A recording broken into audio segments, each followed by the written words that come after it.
ধোয়া ওটা চা দেখাচ্ছি, মশলা চা বন্ধুরা। তার সাথে সূর্যের উকি, সূর্য মামার উকি। চাঁদ মামা যেমন সূর্য মামা সেরকম। গুড মর্নিং, শুভ সকাল বন্ধুরা। সবাই নিশ্চয়ই ভালো আছেন, আমরাও ভালো আছি। আজকে এই যে রান্নাঘর ঢুকে গেছি, মশলা চা হয় যে এরকম আমাদের, সেরকম মশলা চা করছি। বুঝতে তো পারছেন, চা আমরা প্রচুর খাই, হ্যাঁ, যার জন্য এতটা করে করি। এখন সকালবেলাটা আমাদের দুজনে তো 2 গ্লাস লাগেই, বড় বড় কাপ দেখেছেন তো, মগের মতন। তারপরে তো মাঝখানে 2-3 বার খাই আমরা এই, তবে লিকার চা বন্ধুরা, লিকার চা। হ্যাঁ, এই চাটা বেশ ভালো লাগে। ছাড়বো, এই যে দেখুন, এতে তেজপাতা আছে, আদা আছে, তারপরে হচ্ছে কি বলে তুলসী পাতা আছে, তারপরে যে গোলমরিচ আছে, আর আমার বাগানে হচ্ছে কি বলে ধরন্তরি পাতা আছে, সব রকম। হ্যাঁ, তারপরে হচ্ছে ওটা কি বলে, ওই বলো না, ভুলে যাচ্ছে আমাদের ওই যে দারচিনি। বাগানে সব আছে বন্ধুরা, আমার বাগানে কোথায় যেতে হয় না, আমার বাগানে সব আছে। আবার তুলে গেল, আরেকবার ফুটে যাক। মানে এটা ভালো করে ফুটাতে হবে বন্ধুরা, সুন্দর করে ফুটেনি। চামচটা করে নাড়ি যাবে, আমি তা দেখি চামচে করে না। এই চাটা বন্ধুরা চলে আসুন আমার এখানে খেতে। হ্যাঁ, আমার এখানে খেতে চলে আসুন, দারুণ লাগবে এই চা। একবার খেলে ভুলবেন না, একবার খেলে ভুলবেন না।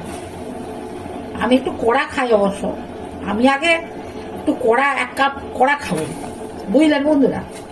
আমার একটু কড়া কষা কষা হবে। এই যে কালারটা দেখছেন কি সুন্দর কালার। হ্যাঁ, এটা ফুটিয়ে ফুটিয়ে পড়ে গেল একটু তুলে, আরো ফুটাবো, ফুটিয়ে ফুটিয়ে ফুটিয়ে ফুটিয়ে, মানে অতিরিক্ত না, একটু আরেকটু ফুটাবো। মানে এই কষগুলো, পাতার কষ বা পাতার রস যাই বলুন না কেন, কষ নয় রস, সেই রসগুলো বেরিয়ে যাবে, চার সাথে মিশে যাবে, আর সেটা খেতে খুব ভালো। এই চাটা খুব ভালো, আপনারাও বাড়িতে করে খাবে। এ বাড়িতে যা সবার তো সব কিছু এই গাছপালা নেই, যা আছে তেজপাতা পাবেন, আদা পাবেন, গোলমরিচ পাবেন, দারচিনি পাবেন, আর কি, আর ওই তো এগুলো তো সবার বাড়িতে পাবেন। আমাদের সব, আমার বাগানে আছে এসব মশলা চা খাবো বলে এই চাইটা আমরা মশলা লিকার চা। হ্যাঁ, মশলা লিকার, বিভিন্ন মশলা দিয়ে লিকার চা। হ্যাঁ, দেখছেন, গ্যাসটা কমে গেলে আবার পড়ে যাবে।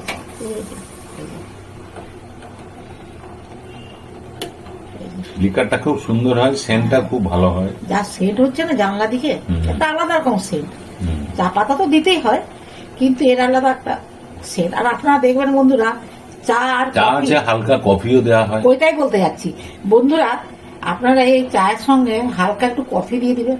আমরা কিন্তু দিই, আমরা সেই ভাইজাগের কফি। ভাইজাকে কেন, আমরা এখানে যেমন সব সময় আমরা মাঝে মধ্যে, মাঝে মধ্যে আবার কি হয় বলুন তো বন্ধুরা, ওই মাঝে মধ্যে কিন্তু ওই কফি আর চা এই দুটো মিশিয়ে করি, তখন এগুলো দিই না, এই মশলা পাতাগুলো দিই না। হ্যাঁ, কফি আর চা মিশিয়ে লিকার করবেন তো, করে খেয়ে আমাকে একটু কমেন্টস করে জানাবেন।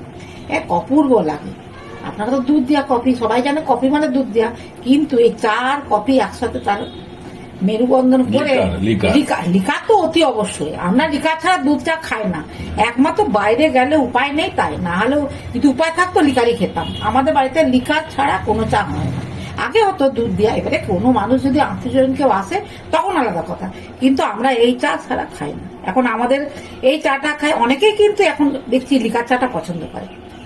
ডাক্তাররা বলে এই চা খেলে না কোনো অসুবিধা নেই। আবার আমরা যখন চন্দননগরে থাকতাম, তখন আমার ছেলে হয়নি, তখন আমার ডাক্তার, ওখানকার যে ডাক্তার ছিলেন শিশু স্পেশালিস্ট, তো এসডি চ্যাটার্জি, হ্যাঁ এসডি চ্যাটার্জি, তো উনি বলেছিলেন এই লাল চা বাচ্চাদিকেও লাল চা দেওয়া যাবে, হার্টের পক্ষে ভালো।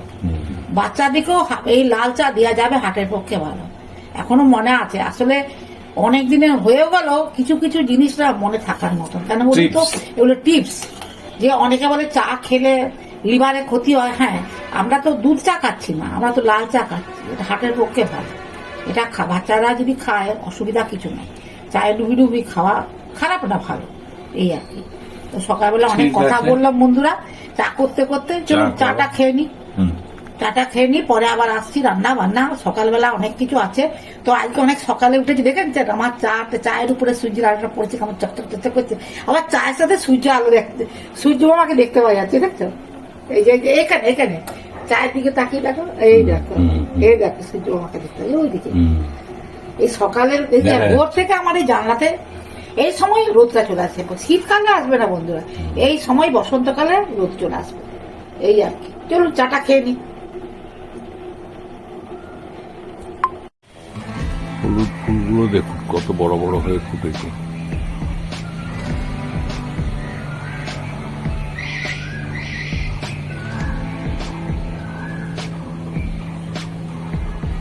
ডালে ডালে ওই দেখুন।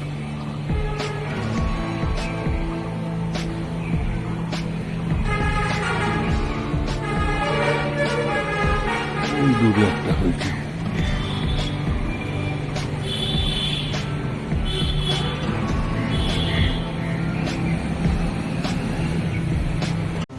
চন্দ্রমল্লিকাটা দেখুন সুন্দর। বন্ধুরা, শীতের শুরুতে গাছটা লাগিয়েছিলাম চন্দ্রমল্লিকা, সারা চন্দ্রমল্লিকা। হ্যাঁ, শীত চলে গেল, বসন্ত এসে গেল, তবে আমার ফুল হচ্ছে কেমন গাছের যত্ন করি, বুঝতে পারছেন? কেমন মানে যত্ন করি, তার জন্য ফুটেছে।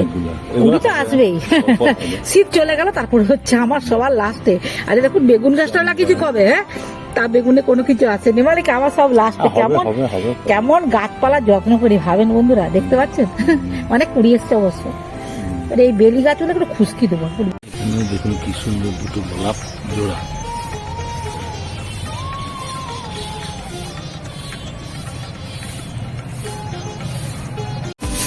জবা গাছে কেমন লাল টকটকে জবা হয়েছে দেখুন,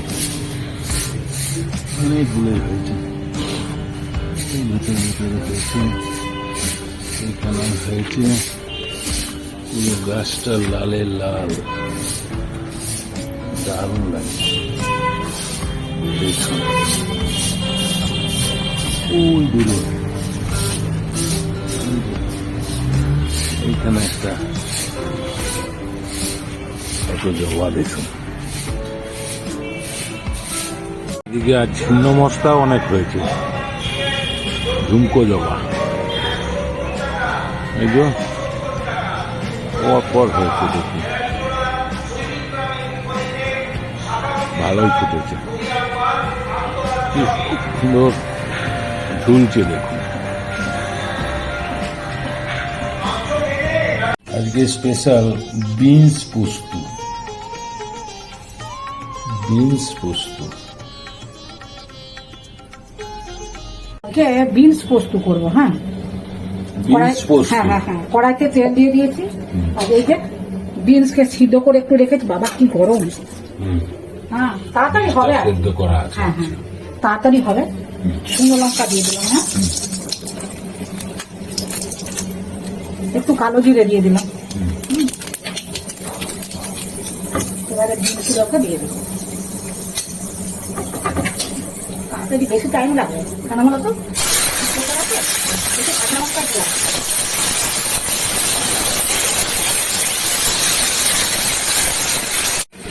একটু লবণ দিই বন্ধুরা, আর ঝাঁঝ উঠেছে তো।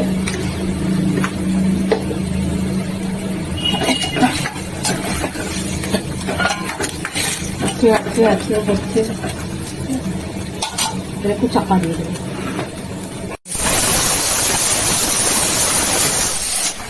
বিনস পোস্ত বুঝলে, সিদ্ধ করে নিয়েছি, তাড়াতাড়ি হয়ে যাবে।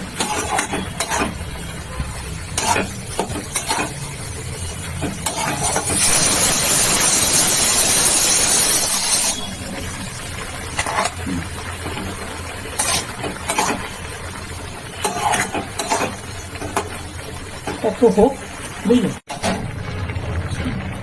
পোস্ত দিয়ে দিতে, জল দিয়ে দিতে, বাকি বিনস পোস্ত কিন্তু কমপ্লিট। আলুটা সিদ্ধ করেছিলাম না, আলু আর বিনস, ওর জন্য না টেস্ট অন্যরকম হবে বন্ধুরা। একটুখানি সর্ষের তেল দিয়ে দিচ্ছি, পোস্ত তো। আর এটা কিন্তু সম্পূর্ণ নিরামিষি।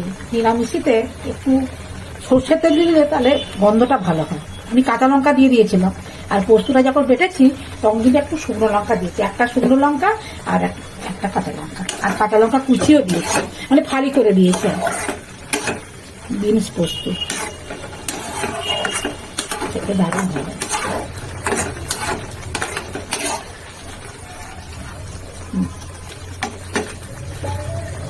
নিরামিষ হালকা পাতলা রান্না, তার সাথে একটু ডাল টাল হয়ে গেলে, তাই না? মুগের ডাল একটু ভাজা, তাহলেই হয়ে যাবে। রান্না কিন্তু কম। বিনস পোস্ত কম। হ্যাঁ হ্যাঁ হ্যাঁ তাহলে আজকে বিনস পোস্ত করব। হ্যাঁ হ্যাঁ হ্যাঁ বিনস দিয়ে পোস্ত। খেয়ে দেখি কেমন হয়েছে। কেমন হয়েছে বলো?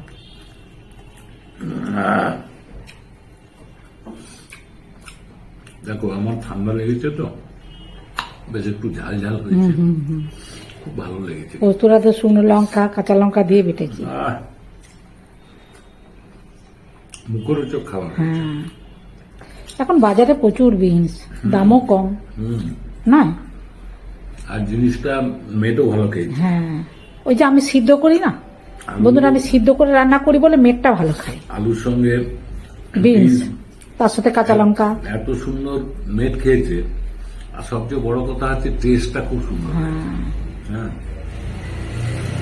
খুব সুন্দর হয়েছে।